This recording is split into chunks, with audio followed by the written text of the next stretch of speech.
ರಾಜ್ಯದ ಗಡಿಯನ್ನು ಹೊಂದಿಕೊಂಡು ಈ ತುಳುನಾಡ ಸಂಸ್ಕೃತಿಯನ್ನು ಒಗ್ಗೂಡಿಸಿಕೊಂಡು ಬಂದಂಥ ಒಂದು ಕ್ಷೇತ್ರ.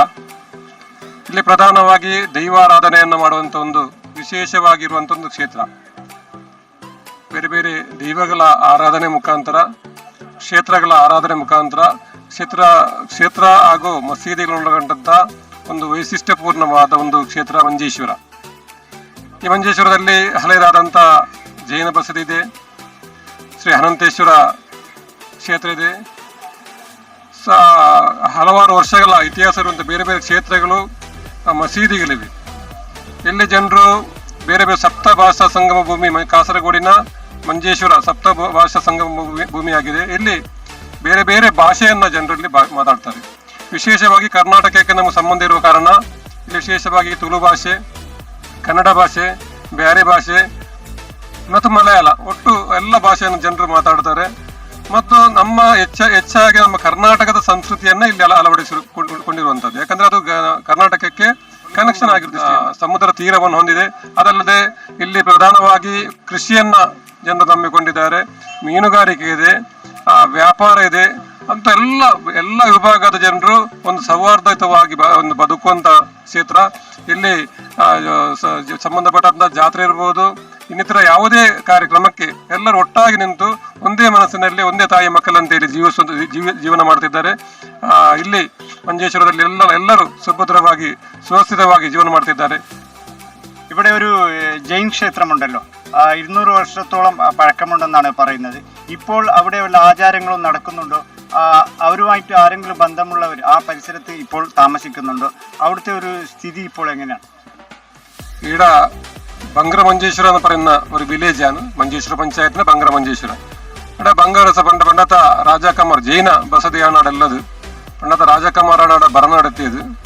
ഇപ്പം നിലവിൽ ഇവിടെ കുറേ കുടുംബങ്ങളുണ്ടായിരുന്നു.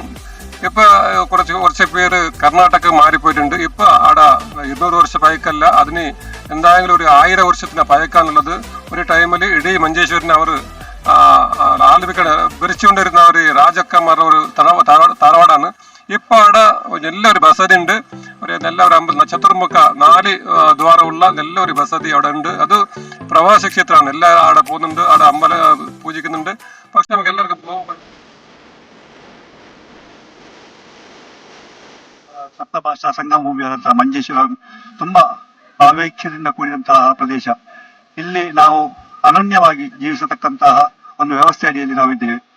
ಇವತ್ತು ನಾವು ಕೃಷಿ, ಮೀನುಗಾರಿಕೆ ಹಾಗೂ ಇನ್ನಿತರ ಕಸುಬುಗಳನ್ನು ನೆಚ್ಚಿಕೊಂಡು ಇವತ್ತು ಜೀವನವನ್ನು ಸಾಗಿಸತಕ್ಕಂತಹ ವ್ಯವಸ್ಥೆಯಲ್ಲಿ ನಾವಿದ್ದು ತುಂಬಾ ಒಳ್ಳೆ ರೀತಿಯ ಈ ಪ್ರದೇಶ.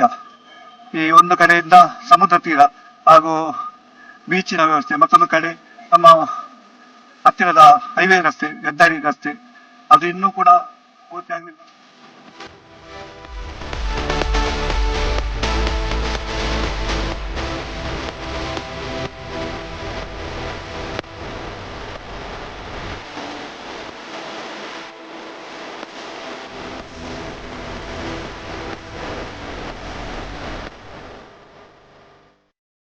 ഇവിടുത്തെ ഏറ്റവും പ്രശസ്തമായ കായിക വിനോദമായ പോത്തോട്ട മത്സരം ഇപ്പോൾ നടക്കാറുണ്ടോ?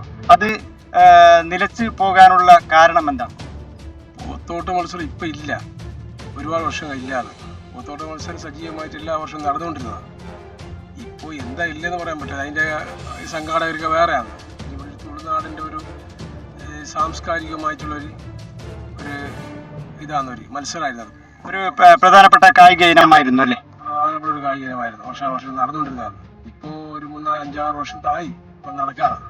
എന്തുവാ എന്ന് അറിയില്ല. പോത്തോട്ട മത്സരം നടത്തുന്ന വിനോദത്തിൽ ഏർപ്പെട്ട ആളുകൾ ഇപ്പോൾ ഈ പരിസരത്ത് ഉണ്ടോ?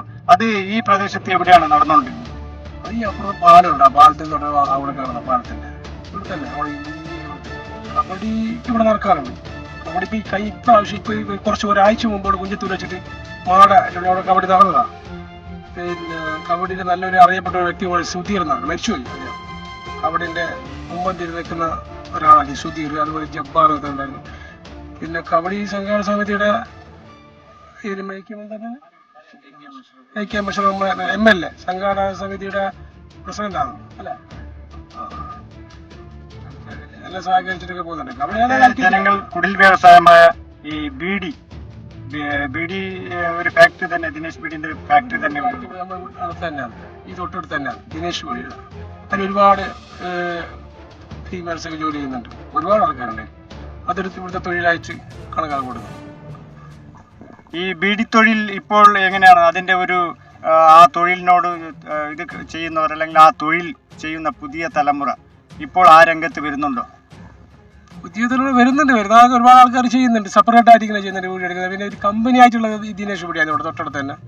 പിന്നെ സെപ്പറേറ്റ് ഇങ്ങനെ ചില ബ്രാഞ്ചൊക്കെ ഇങ്ങനെ പലതും ചെയ്യുന്നുണ്ട്. ഒരുപാട് ആൾക്കാർ ബീഡി കെട്ടി ജീവിക്കുന്നവർ ഒരുപാട് ആൾക്കാർ. ഇത്തരം ഭാഷാ വൈവിധ്യം അത് ആശയവിനിമയത്തിന് എന്തെങ്കിലും തടസ്സം ഉണ്ടാകുന്നുണ്ടോ? അത് തടസ്സമല്ല, നമുക്ക് നല്ലതല്ല. നാട്ടിൽ തന്നെ പഠിക്കാൻ വേണ്ടിയിട്ട് കന്നഡ ഉണ്ട്, മലയാളം, തുളു, പിന്നെ കൊങ്കണി. കൊങ്കണി തന്നെ, കൊങ്കണി സംസാരിക്കുന്ന കുടുംബം ഇപ്പോൾ ഈ പരിസരത്തുണ്ടോ?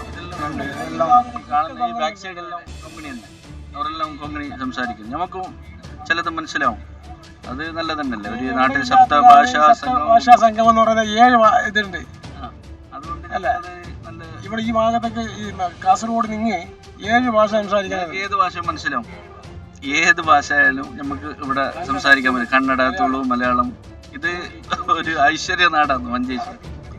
സ്നേഹത്തിനും സാഹോദര്യത്തിനും അതിരുകളില്ലാത്ത ഈ നാടിന്റെ അതിർത്തി വിശേഷങ്ങൾ ഇവിടെ അവസാനിക്കുന്നില്ല. അടുത്ത എപ്പിസോഡിൽ വീണ്ടും കാണാം. നന്ദി, നമസ്കാരം.